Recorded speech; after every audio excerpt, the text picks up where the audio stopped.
이 땅에서 가장 불행한 사람을 꼽으라 그러면 부모가 없는 아이일 것입니다.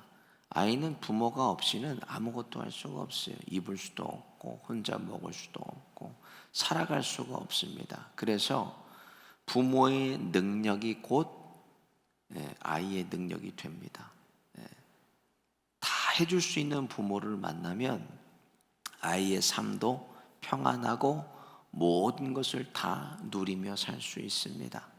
부모가 해줄 수 없다면 아이도 아무것도 누리지 못하고 살아가게 돼요. 그런데 우리 아버지 되신 하나님 여러분 어떤 분이십니까? 하나님은 무한대의 하나님이에요. 무한대, 전지전능하신 하나님이세요. 다 아시고 뭐든지 다 하실 수 있는 그런 우리 아버지 하나님이십니다. 저와 여러분을 위해서 하나님이 못하실 것이 없다는 거예요. 뭐든지 하나님의 마음에 합하기만 하면 하나님께서 뭐든지 이루어 주시는 좋으신 아버지 하나님 되십니다. 오늘 이 새벽에 나온 모든 성도님들, 하나님과 마음이 하나가 돼서 하나님의 뜻이 하늘에서 이루어진 것처럼 오늘도 우리 가정 안에 또 삶 속에서 또 우리 실로암 교회 위에 하나님의 뜻이 이루어지시기를 예수님의 이름으로 축원드립니다. 오늘 본문 앞장에 보면요, 기드온이 300용사를 데리고 가가지고 13만 5천 명과 싸워서 이기는 놀라운 기적을 일으킵니다. 이길 수 있었던 것은요, 숫자에 있지 않았어요. 전쟁은 하나님께 속해 있습니다.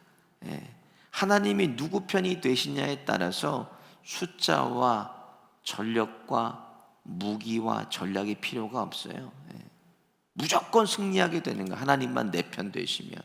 역대하 20장에도요, 모압과 암몬의 연합군이 여호사밧 왕을 치려고 옵니다. 그때 여호사밧 왕이 할 수 있는 게 기도밖에 없어요. 그래서 하나님께 기도합니다. 하나님께 간절히 기도하니까 야시엘의 입을 열어가지고 하나님이 말씀하시는데 뭐라고 말씀하시나? 역대하 20장 15절 같이 한번 보겠습니다. 시작.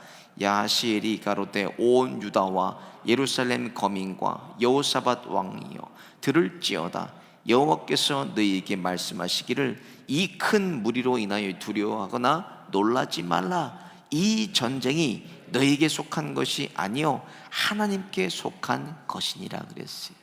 전쟁이 하나님께 속했다. 하나님이 내 편만 되어주시면 내가 이기는 거예요.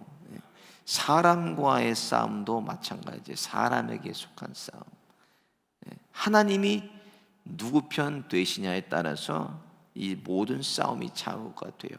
하나님만 내 편 되시면 내가 100번을 싸워도 100번을 이기는 것입니다. 오늘 본문 말씀은 기드온이 승리를 경험했죠. 그리고 나서 벌어진 사건에 대해서 성경에 기록이 되어 있어요. 크게 세 가지 사건이 있는데 이 세 가지 사건을 통해서 하나님의 사람 기드온이 더 하나님께로 가까이 나아간 게 아니라 하나님과 점점 멀어집니다. 타락해 버렸어요. 놀라운 기적을 13만 5천 명을 300용사로 가서 싸워서 이겼어요. 그러던 기드온이 오늘 본문에 보니까는 하나님과 점점 멀어져요.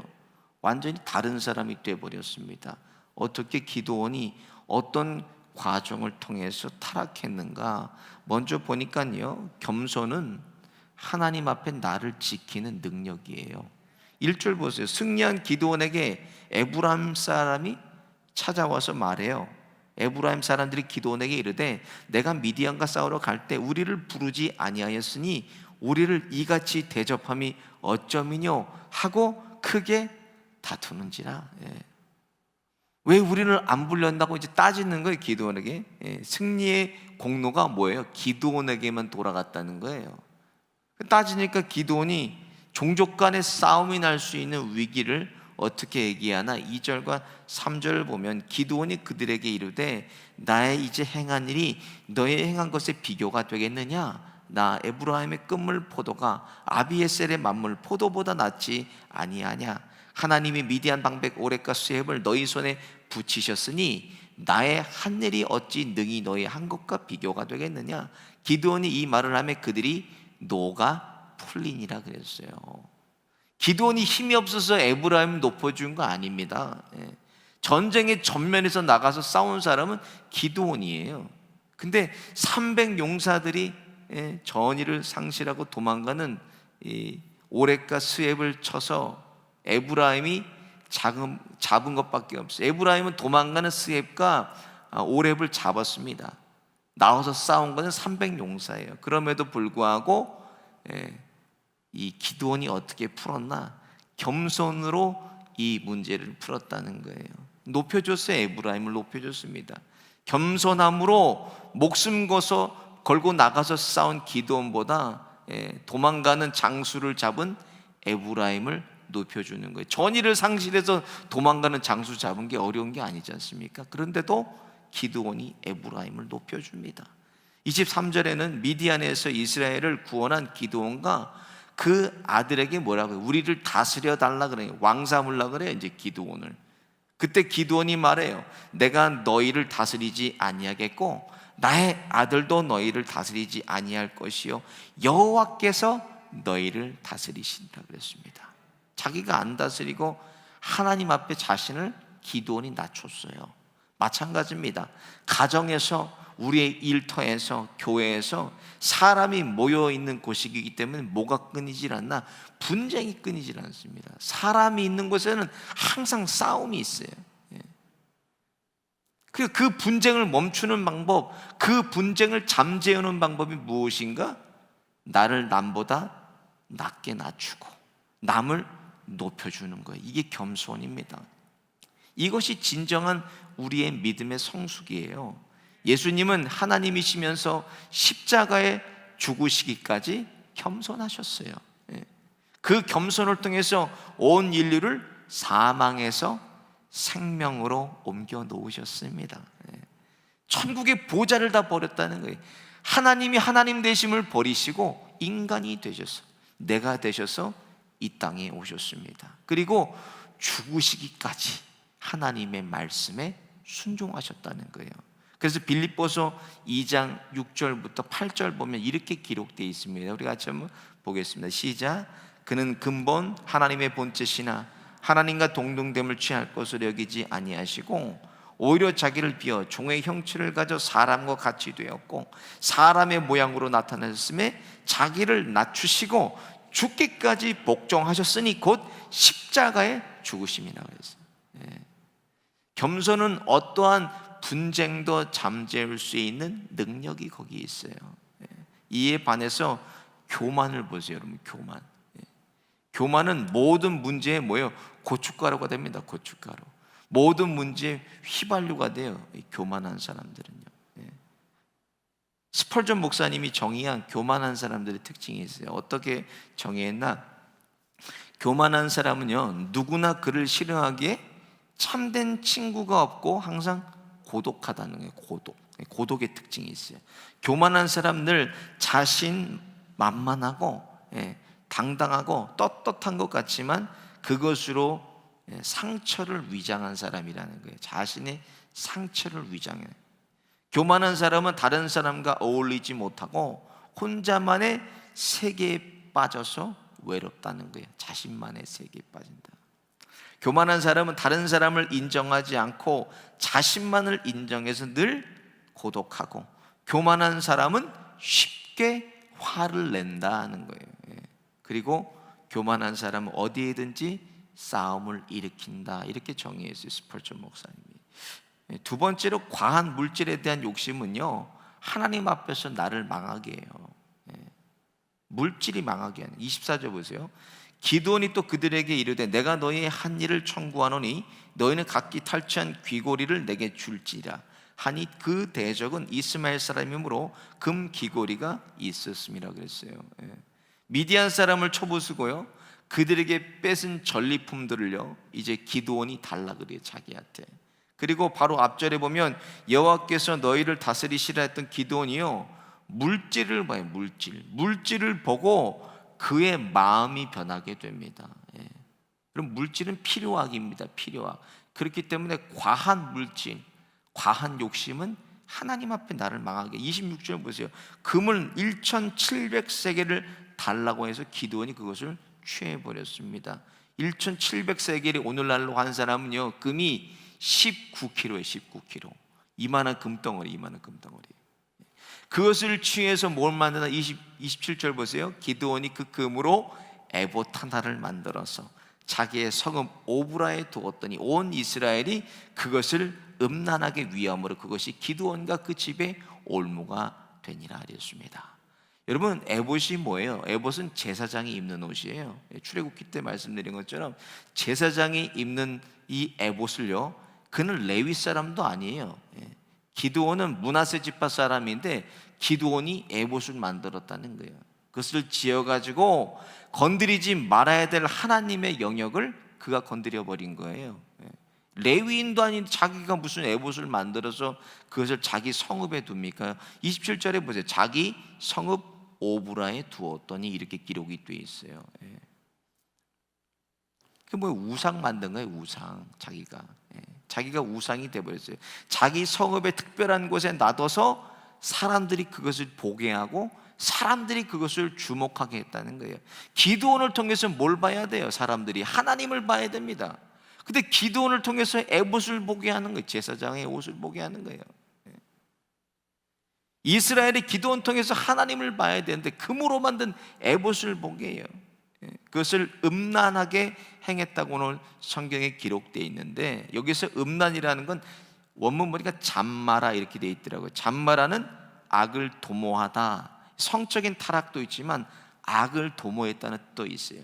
악을 도모하게 했어요. 우상을 숭배하게 했어요. 성적인 타락이 있지만 우상도 숭배하게 만든 사람이 기드온입니다.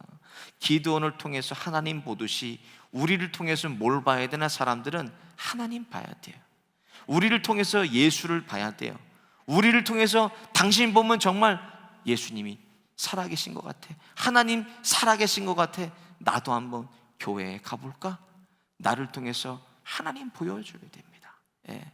보이지 않는 하나님 어떻게 봅니까? 우리 한 사람 한 사람을 통해서 하나님을 우리가 볼 수 있는 거예요. 마지막으로 영광을 가로채면요, 하나님이 그거는 버려버리세요.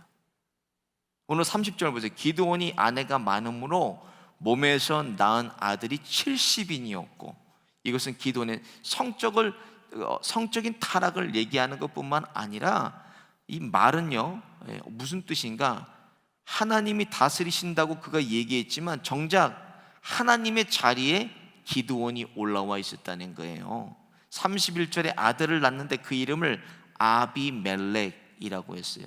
여러분, 아비는 무슨 뜻인가? 아비는 아버지란 뜻이에요. 멜렉은 왕이란 뜻입니다.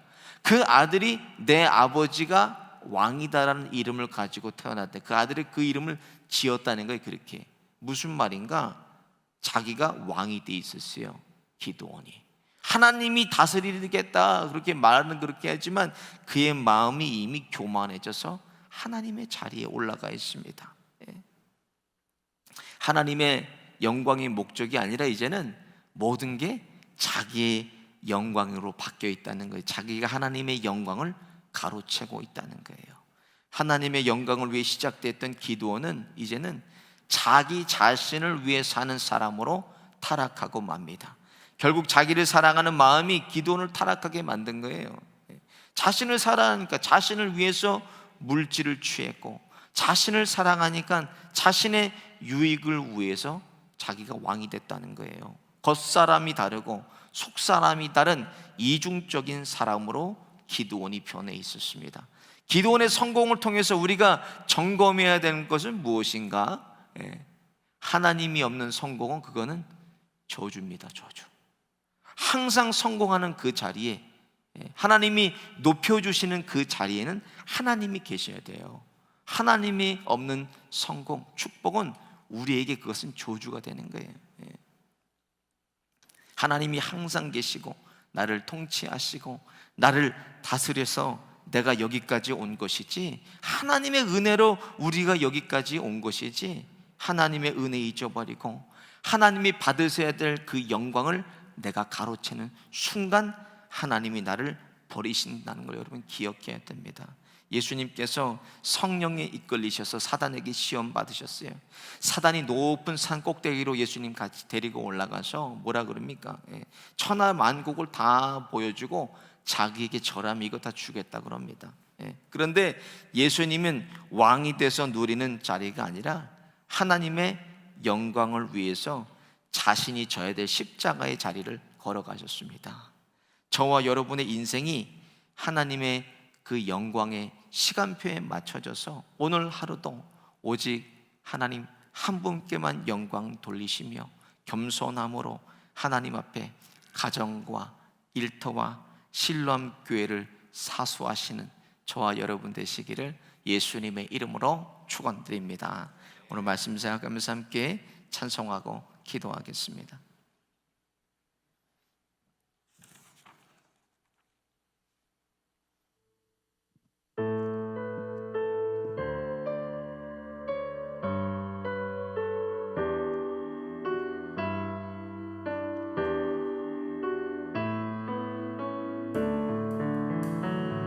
겸손히 주를 섬길 때 괴로운 일이 많으나 구주여 내게 힘주사 잘 감당하게 하소서. 인자한 말을 가지고 사람을 감화시키며 갈 길을 잃은 무리를 잘 인도하게 하소서.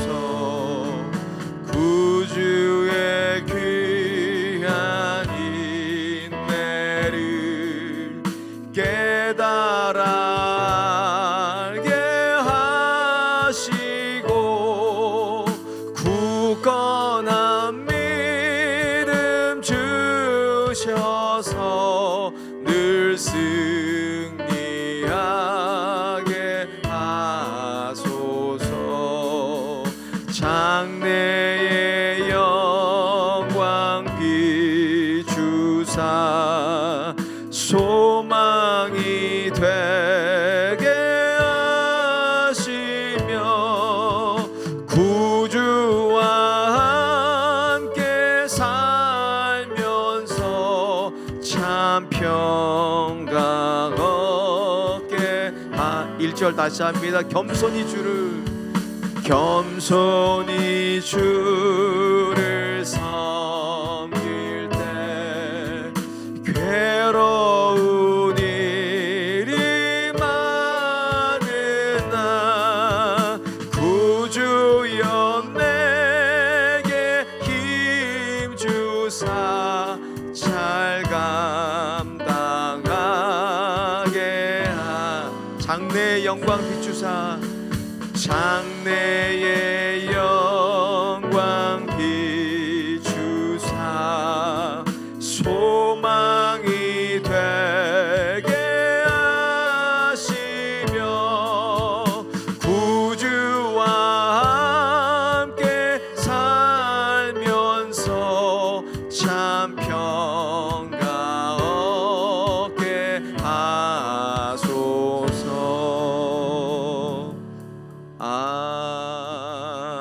아멘. 오늘 말씀 생각하면서 함께 기도하겠습니다. 하나님 앞에 하나님 날마다 겸손하게 하셔서 괴로운 일 많고 슬픈 일 많은 인생길에도 주님 저에게 힘을 더하여 주시고 이것을 잘 감당케 하여 주옵소서.